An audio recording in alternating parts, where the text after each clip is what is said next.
പലരും ക്രിസ്റ്റഫർ നോളന്റെ ഒഡീസിയുടെ റിലീസിനായി അക്ഷമരായി കാത്തിരിക്കുകയാണെന്നറിയാം. ഇപ്പൊ തന്നെ നല്ല സീറ്റുകൾക്ക് വേണ്ടി പ്രേക്ഷകർക്കിടയിൽ തമ്മിൽ തല്ലാണ്. നോളൻ തന്നെ ഈ സിനിമയെ the biggest film of his career ആയാണ് വിലയിരുത്തുന്നത്. സിനിമയുടെ പ്രിവ്യൂ കണ്ടവരൊക്കെ തന്നെ ആ പറഞ്ഞതിനോട് പൂർണ്ണമായും യോജിക്കുന്നുണ്ട്. Matt Damon, Robert Pattinson, Anne Hathaway, Zendaya, Tom Holland, Lupita Nyong'o, Benny Safdie എന്നിങ്ങനെ ഒരുപാട് നല്ല അഭിനേതാക്കൾ ഒരുമിച്ച് വരുന്ന ഒരു ബ്രഹ്മാണ്ഡ സിനിമയാണ് ഒഡീസി. എനിക്ക് തോന്നുന്നു ആസ് ക്രിസ്റ്റഫർ നോളൻ ഫാൻസ് നമ്മൾ പ്രേക്ഷകർക്ക് തന്നെ ഫീൽ ചെയ്യുന്നുണ്ട് ഈ സിനിമയുടെ ഒരു വലിപ്പം.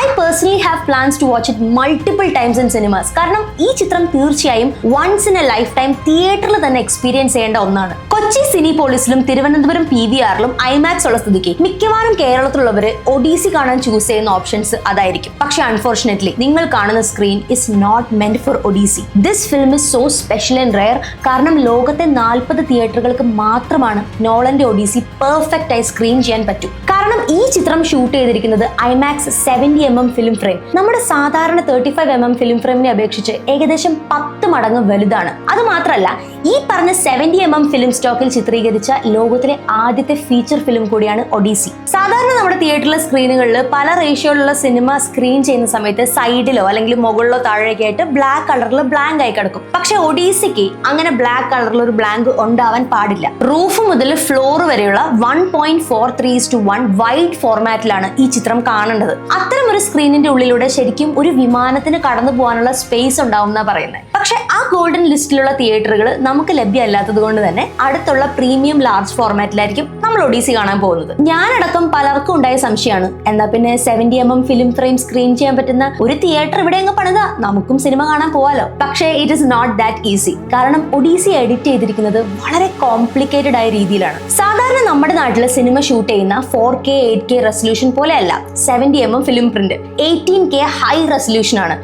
ഈ കാണുന്നതാണ് ക്രിസ്റ്റഫർ നോളന്റെ തന്നെ 65mm ഷൂട്ട് ചെയ്ത ഓപ്പൻഹൈമർ എന്ന സിനിമയുടെ പിക്ചർ ക്വാളിറ്റി. 11K റെസൊല്യൂഷൻ ആണിത്. അപ്പൊ പിന്നെ 18Kയുടെ കാര്യം പറയണ്ടല്ലോ. അതുകൊണ്ട് തന്നെ നേരിട്ട് ഈ സിനിമ എഡിറ്റ് ചെയ്യൽ ഒരിക്കലും നടക്കാത്ത കാര്യം. ക്രിസ്റ്റഫർ നോളനും ഒഡീസിയുടെ എഡിറ്റർ ജെനിഫർ ലേമും ഈ സിനിമയ്ക്ക് വേണ്ടി ഒരു ഹൈബ്രിഡ് അപ്രോച്ച് ആണ് എഡിറ്റിംഗിൽ ഉപയോഗിച്ചിട്ടുള്ളത്. അതായത് ആദ്യം ഫിലിം സ്റ്റോക്ക് സ്കാൻ ചെയ്ത് അതിന്റെ ഡിജിറ്റൽ പ്രോക്സി ഫയൽസ് സാധാരണ ഒരു സിനിമ എഡിറ്റ് ചെയ്യുന്നത് പോലെ തന്നെ എഡിറ്റ് ചെയ്യും. എന്നിട്ട് EDL എന്നൊരു സോഫ്റ്റ്വെയർ ഉപയോഗിച്ച് ആ എഡിറ്റ് ചെയ്ത് വെച്ചിരിക്കുന്ന സിനിമയുടെ കട്ടുകളുടെ ടൈമിംഗ് നോട്ട് ചെയ്ത് നോളൻ അടക്കമുള്ള editors original 70mm negatives frame by frame കൈ കൊണ്ട് വെട്ടി ഒട്ടിക്കും. ആ ഫൈനൽ കട്ടാണ് സ്കാൻ ചെയ്ത് ഡിജിറ്റലിലേക്ക് കൺവേർട്ട് ചെയ്യുന്നതും നമ്മൾ കാണുന്നതും. അതുകൊണ്ട് തന്നെ ഡിജിറ്റലി പ്രോസസ് ചെയ്യാത്ത ഒരു സിനിമയാണ് നമുക്ക് മുന്നിൽ എത്താൻ പോകുന്നത്. അതായത് ലിറ്ററലി കൈ കൊണ്ട് എഡിറ്റ് ചെയ്ത ഒരു സിനിമ. കേൾക്കുമ്പോൾ തന്നെ ഇത് എത്രമാത്രം ഡിഫിക്കൽട്ട് ആയിരിക്കും എന്ന് നമുക്ക് ഊഹിക്കാലോ. പക്ഷെ നമ്മുടെ ഊഹം യഥാർത്ഥത്തിൽ പ്രോസസ്സിന്റെ അടുത്ത് പോലും വരില്ല. കാരണം ഏകദേശം 123 മിനിറ്റ് ആണ് സിനിമയുടെ റൺ ടൈം. അതായത് 2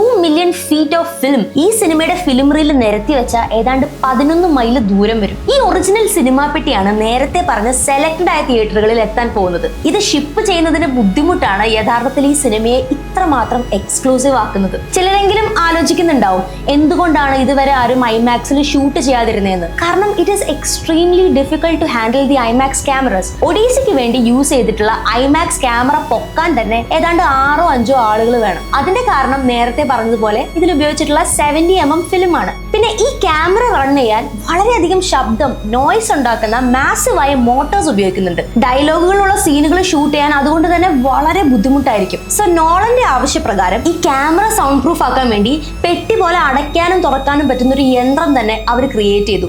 ഐമാക്സ് ക്യാമറ തന്നെ വളരെ വലുതാണ്. കൂടെ സൗണ്ട് പ്രൂഫ് ചെയ്യുന്ന ഈ ഒരു ബ്ലിംപും കൂടെ വെക്കുന്ന സമയത്ത് അതിന്റെ വലുപ്പം വളരെ കൂടുതലായി ദാറ്റ് ആക്ടേഴ്സിന് പരസ്പരം കാണാൻ പറ്റാത്തത്ര വലുതായി. അതുകൊണ്ട് ക്യാമറയ്ക്ക് അടുത്ത് അപ്പുറത്ത് നിൽക്കുന്ന ആളെ കാണാൻ വേണ്ടി ഒരു മിറർ വെച്ചാണ് അവർ ഈ സിനിമ മുഴുവൻ ഷൂട്ട് ചെയ്തത്. അതായത് ഈ ചിത്രത്തിന്റെ സിനിമാറ്റോഗ്രാഫറായ അക്കാഡമി വിന്നർ ഹോയ്റ്റ് വാൻ ഹോയ്റ്റ്മ നല്ലപോലെ പണിയെടുത്തിട്ടുണ്ട്. ഇനി പറയാനുള്ളത് ഈ ചിത്രത്തിന്റെ മ്യൂസിക് അഥവാ ബാക്ക്ഗ്രൗണ്ട് സ്കോറിനെ കുറിച്ചാണ്. ഈ സിനിമ നടക്കുന്നത് 12th century BCയിലാണ്. നമ്മൾ ഇന്ന് കാണുന്ന മ്യൂസിക്കൽ ഇൻസ്ട്രുമെന്റ്സ് ഒന്നും തന്നെ അന്നില്ലായിരുന്നു. അതുകൊണ്ട് നോളൻ പറഞ്ഞു, എനിക്ക് സാധാരണ പീരിയഡ് സിനിമകളിൽ ഉപയോഗിക്കുന്ന തരം മ്യൂസിക് വേണ്ട, 12th century BCയിലെ ആളുകൾക്ക് റിലേറ്റ് ചെയ്യാവുന്ന മ്യൂസിക് മതി എന്ന് പറഞ്ഞപ്പോൾ വളരെ പെട്ടെന്ന് തീർന്നു. പക്ഷേ ചിത്രത്തിന്റെ സംഗീതം ചെയ്യുന്ന 3-time ഓസ്കർ വിന്നറായ ലഡ്വിഗ് ഗൊറാൻസൺ അദ്ദേഹത്തിന്റെ ടീമിനൊപ്പം 2000 വർഷങ്ങൾക്ക് മുൻപ് ആളുകൾ എന്ത് തരം മ്യൂസിക് ആണ് കേട്ടിരുന്നത് എന്ന് റിസർച്ച് ചെയ്യാൻ തുടങ്ങി. അങ്ങനെ ഒരുപാട് ഏൻഷ്യൻ സോഴ്സ്ഡ് മെറ്റീരിയൽസ് വെച്ച് പല മ്യൂസിക് ഇൻസ്ട്രുമെന്റ്സ് ഈ സിനിമയ്ക്ക് വേണ്ടി കസ്റ്റമൈസ്ഡ് ആയിട്ട് ഉണ്ടാക്കി.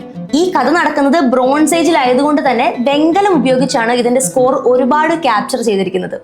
ഒഡീസിയുടെ ടെക്നിക്കൽ സൈഡിനെ കുറിച്ച് സംസാരിക്കാനാണെങ്കിൽ ഇനിയും ഒരുപാടുണ്ട്, പക്ഷെ അതിന് 1-2 എപ്പിസോഡൊന്നും പോരാതെ വരും. ഏതായാലും കൂടുതൽ അറിയാൻ താല്പര്യമുണ്ടെങ്കിൽ പ്ലീസ് കോമെന്റ് ബിലോ. മാത്രമല്ല ഈ വീഡിയോ ഇഷ്ടപ്പെട്ടാൽ ഒഡീസി കാണാൻ എക്സൈറ്റഡ് ആയി നിൽക്കുന്ന ആ ഫ്രണ്ടിന് എന്തായാലും അയച്ചു കൊടുക്കണം.